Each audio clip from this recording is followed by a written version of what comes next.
Hello children, ये जो video है ये डायरेक्ट इनडायरेक्ट का सेकंड वीडियो है। फर्स्ट वीडियो में हमने टेंसेस कैसे चेंज करते हैं और कैसे हम सेंटेंसेस को इन्वर्टेड कॉमास रिमूव करते हैं, कंजंक्शन दैट लगाते हैं, ये सीखा था। अब हम सीख रहे हैं कि फर्स्ट पर्सन हो तो क्या चेंज आएगा, सेकंड पर्सन थर्ड पर्सन में कैसे चेंज करना है, प्रोनाउंस में चेंज कैसे करना है। तो यदि फर्स्ट पर्सन हो, जैसे कि यहाँ पर दिया हुआ है, तो सब्जेक्ट के अकॉर्डिंग चेंज होता है। फर्स्ट पर्सन सब्जेक्ट के अकॉर्डिंग चेंज होता है रिपोर्टिंग स्पीच। तो यहाँ पर दिया हुआ है I said I want to consult my parents. तो जब इसको हम चेंज करेंगे तो आई जो है वो रिपोर्टिंग स्पीच का सब्जेक्ट है, तो इसके अकॉर्डिंग हम रिपोर्टेड स्पीच के सब्जेक्ट को चेंज करेंगे या फर्स्ट पर्सन को चेंज करेंगे। तो हमेशा फर्स्ट पर्सन रिपोर्टिंग स्पीच के सब्जेक्ट के अकॉर्डिंग चेंज होता है। जैसे यहाँ पर दिया है I said that I wanted to consult my parents. अब यदि रिपोर्टिंग स्पीच में सेकेंड पर्सन है तो रिपोर्टेड स्पीच का जो फर्स्ट पर्सन है वो उसी के अकॉर्डिंग से चेंज होगा। तो रिपोर्टिंग स्पीच में सब्जेक्ट सेकंड पर्सन है तो रिपोर्टेड स्पीच का फर्स्ट पर्सन भी उसी के अकॉर्डिंग चेंज होगा। You said I want to consult my parents, you said that you wanted to consult your parents. अब रिपोर्टेड स्पीच का फर्स्ट पर्सन फिर से यहाँ पर देखिए शी ही दिया हुआ है, तो रिपोर्टिंग स्पीच का जो शी है वो थर्ड पर्सन है, तो रिपोर्टेड स्पीच का जो फर्स्ट पर्सन है वो इसी के अकॉर्डिंग चेंज होगा।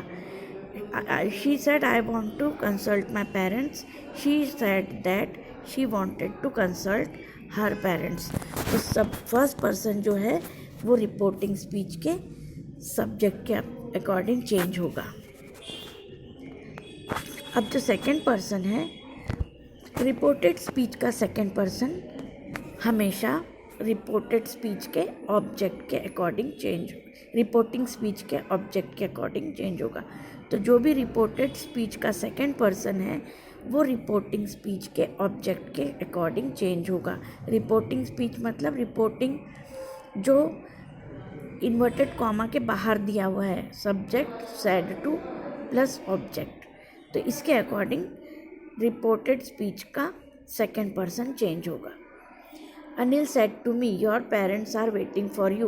Anil told me that my parents, मतलब यहाँ पे मी है तो यहाँ पर माय हो जाएगा, parents are waiting for me, तो यहाँ पर ऑब्जेक्ट मी था, उसके अकॉर्डिंग सेकंड पर्सन चेंज हो गया, योर से माय बन गया। Anil said to you, your parents are waiting for you. Anil told you, your parents were waiting for you. तो यहाँ पर सेकंड पर्सन योर जो है वो रिपोर्टिंग स्पीच के ऑब्जेक्ट में यू दिया हुआ है, तो ऑब्जेक्ट के अकॉर्डिंग चेंज होगा, तो यू आर और यू हो जाएगा। अनिल सेड टू हिम, यहाँ पर रिपोर्टिंग स्पीच में हिम है मतलब थर्ड पर्सन है, तो वो भी रिपोर्टेड स्पीच के सेकंड पर्सन के अकॉर्डिंग, मतलब सेकंड पर्सन रिपोर्टिंग स्पीच के ऑब्जेक्ट के अनुसार मतलब हिम के अनुसार चेंज होगा। Your parents are waiting for you. Anil told him that his parents were waiting for him. अब जो थर्ड पर्सन है उसमें किसी भी तरह का चेंज नहीं होगा। यदि रिपोर्टेड स्पीच में थर्ड पर्सन है तो वो चेंज नहीं होगा। I said to you he should be trusted. I told you that he should be trusted. He said he is looking for a job.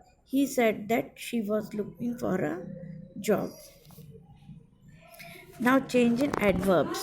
Adverbs में हम कैसे चेंज करेंगे, यहाँ पर एडवर्ब्स में टाइम और प्लेस में हम कैसे चेंज करेंगे। दिस है तो दैट हो जाएगा, टुडे है तो दैट डे हो जाएगा, दीज है तो दोज हो जाएगा, नाउ है तो देन हो जाएगा, हियर है तो देयर हो जाएगा, टुमारो है तो द फॉलोइंग डे या नेक्स्ट डे हो जाएगा, यस्टरडे होगा तो previous day, the day before हो जाएगा, टुनाइट होगा तो दैट नाइट हो जाएगा। यदि डायरेक्ट स्पीच में दिस टुडे दीज इस तरह के एडवर्ब्स आएंगे तो वो इनडायरेक्ट स्पीच में दैट, डेट्स, दोज, दैन, देयर में चेंज हो जाएंगे।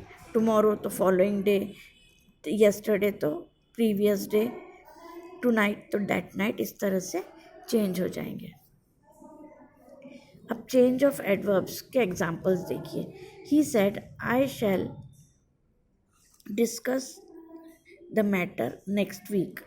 ही said that he would discuss that matter, this की जगह क्या हो गया, that matter, the following week, the next week means the following week. She said we shifted to this house 2 weeks ago. She said that they shifted to that house 2 weeks ago की जगह before हो जाएगा। तो इस तरह से हम adverb में चेंज करेंगे डायरेक्ट और इनडायरेक्ट स्पीच में। अब question is change into a statement. तो जब भी कोई क्वेश्चन होता है इनडायरेक्ट स्पीच में, उसको हम एक स्टेटमेंट में चेंज कर देते हैं। तो डायरेक्ट स्पीच का क्वेश्चन हम इनडायरेक्ट स्पीच में एक स्टेटमेंट की तरह लिखते हैं। In a direct yes no question, reported verb is change into ask, enquire and if whether is used.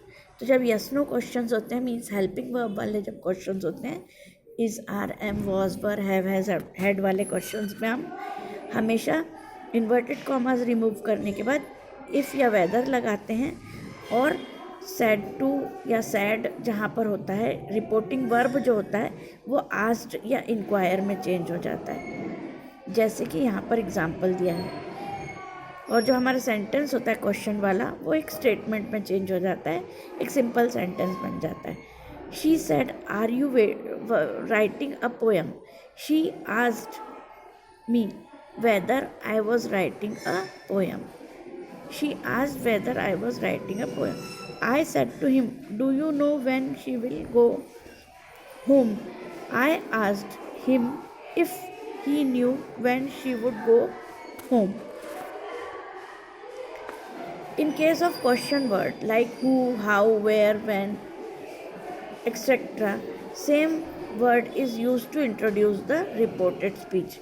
जहाँ पर क्वेश्चन वर्ड है वहाँ पर इन्वर्टेड कॉमास हटाने के बाद हम वही सेम वर्ड यूज़ करेंगे और बाकी सेंटेंस को हम एक स्टेटमेंट में चेंज कर देंगे। Where do you live? She asked me where I lived.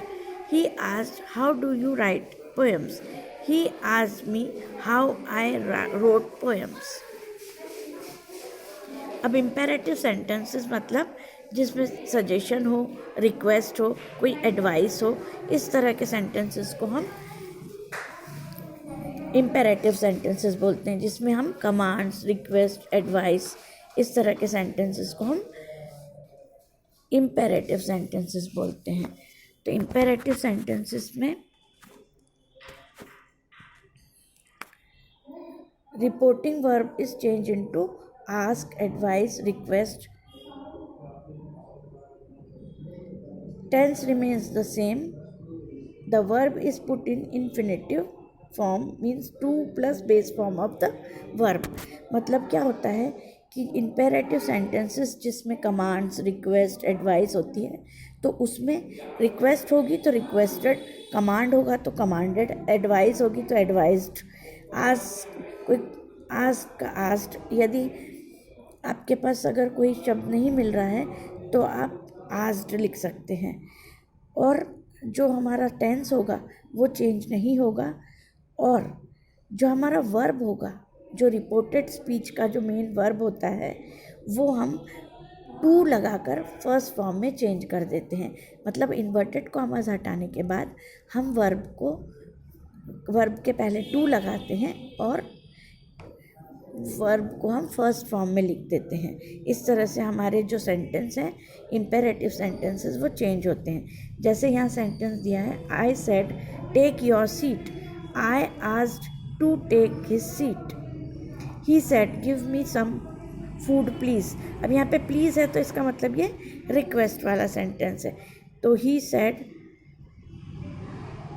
He requested to give him food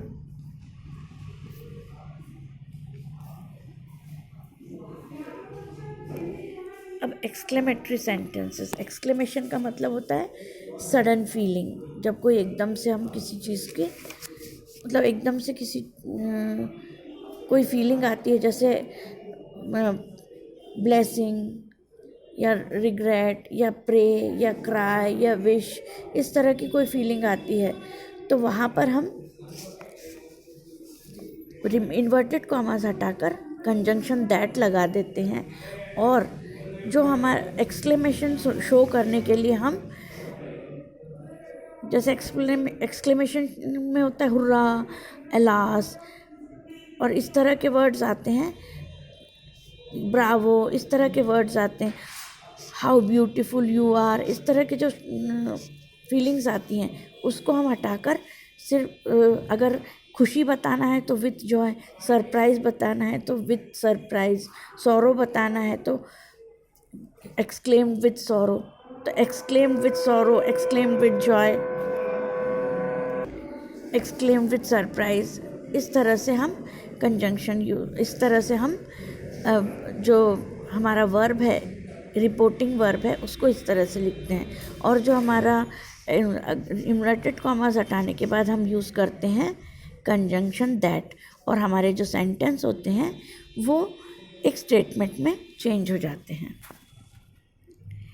ये देखिए, exclamatory sentences, reporting verb is change into exclaimed with Joy, sorrow, anger, surprise etcetera, that is used. So the example is, he said, how beautiful a place. He exclaimed with joy that it was a very beautiful place.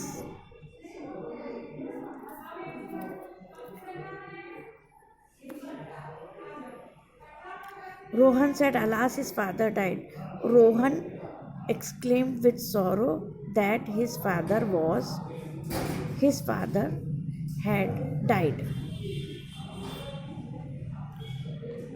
So we have finished this topic of narration. I hope you have understood. बच्चों, आपको समझ में आ गया होगा। ये जो narration वाला topic है वो हम पूरा कर चुके हैं। Thank you. Have a nice day children.